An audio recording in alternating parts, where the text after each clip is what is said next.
नमस्कार, मैं डॉक्टर जयंती अपने YouTube चैनल में आप सबका बहुत बहुत स्वागत करती हूँ। आज मैं आपके लिए कहानी लेकर आई हूँ जिसका शीर्षक है पिता का बंटवारा।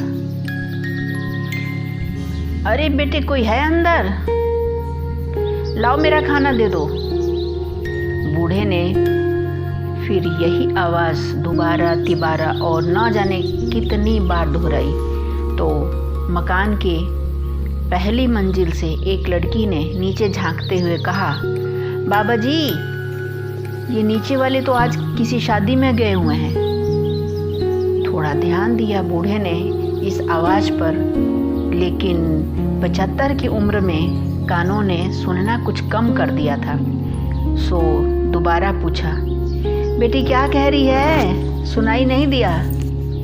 बाबा जी, मैं कह रही थी कि आज नीचे वालों ने खाना नहीं बनाया।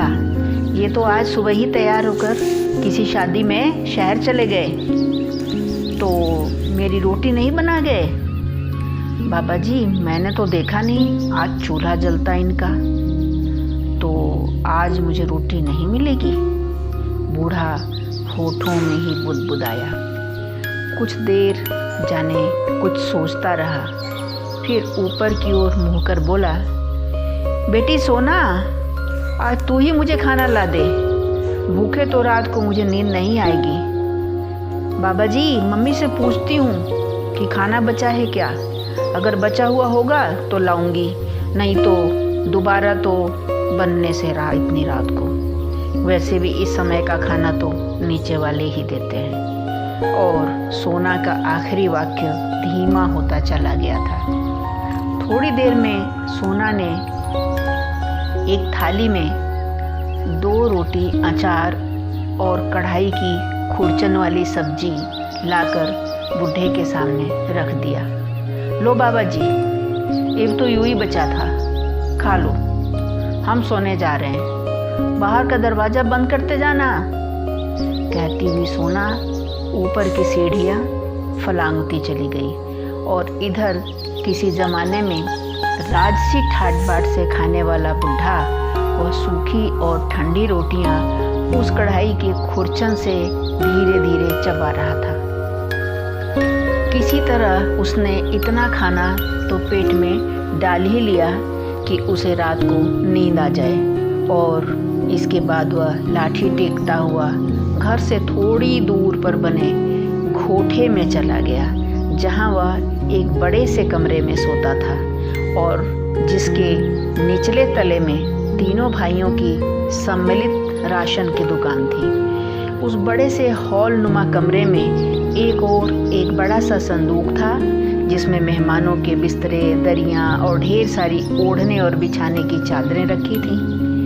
वह बूढ़ा किसी ज़माने में ऐसा हट्टा कट्टा और पहलवान नुमा काया का मालिक था कि लोग उसे हैरत से देखते थे। बड़ी बड़ी मूछें, बड़ी बड़ी आँखों वाला और भरे चेहरे वाला एक रौबीला इंसान, जिसे इलाके में सब सेठ जी कहा करते थे। और उसकी दुकान के बोर्ड पर बड़े बड़े अक्षरों में लाला शांति स्वरूप एंड सन्स लिखा हुआ था। वैसे शहर में उसके समकालीन लोग उन्हें महाशय जी भी कहते थे। उनकी दुकान में सब आयुर्वेदिक जड़ी बूटियाँ जो शहर के किसी भी दुकान पर नहीं मिलती, सब आसानी से उपलब्ध हो जाती थी। पर ग्राहकों की इतनी लंबी भीड़ होती थी कि सामानों की लंबी पर्चियाँ तो महाशय जी इत्मीनान से रख लेते और अगले दिन सारा सामान बंधा हुआ मिलता। छोटे मोटे ग्राहकों को साथ के साथ निपटाया जाता। 4-5 नौकर सौदा बांधने का काम करते थे और महाशय जी स्वयं पैसों का हिसाब रखते थे। लक्ष्मी बरसती थी उनकी उस बड़ी सी दुकान में, परंतु काल चक्र सदा एक सा नहीं रहता। बड़े बेटे कांति स्वरूप का विवाह हुआ और साल भीतर ही चाँद सा बेटा भी। उसके 2 वर्षों बाद मझले बेटे जग स्वरूप का और उसके 3 वर्षों बाद राम स्वरूप का। उनका घर ऐसे ही फूलता फलता रहा जब तक महाशय जी की पत्नी थी तब तक, जो सबको जोड़ के रखती रही, परंतु इस संसार में कोई अजर अमर तो होकर आया नहीं है। सो एक दिन यमराज का बुलावा आ गया और वो एक रात जो सोई तो सुबह का सूरज नहीं देख पाई। घर में रोना पीटना और कोहराम मच गया। महाशय जी तो बार बार मूर्छित हो जाते थे। लोगों ने उन्हें बहुत धीरज बंधाया, तब जाकर थोड़ा संभले, परंतु इस संभलने में भी पूरा साल निकल गया। घर में उनकी पत्नी के न रहने से तीनों बहुओं में ताल बैठाने वाला कोई न रहा और उनमें रोज ही किसी न किसी बात को लेकर कहासुनी होने लगी। बात यहाँ तक बढ़ी कि बंटवारे की नौबत आ गई। बंटवारा मकान का हुआ।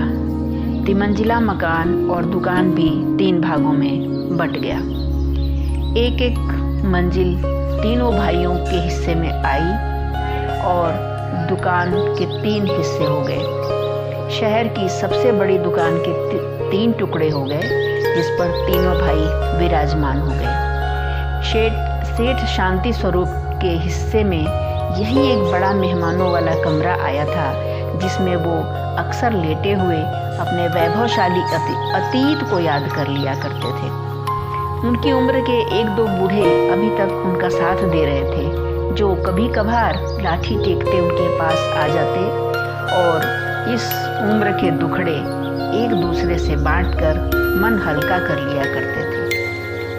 मकान और दुकान के बंटवारे के साथ सेठ शांति स्वरूप के तीनों समय के भोजन का भी बंटवारा हुआ था।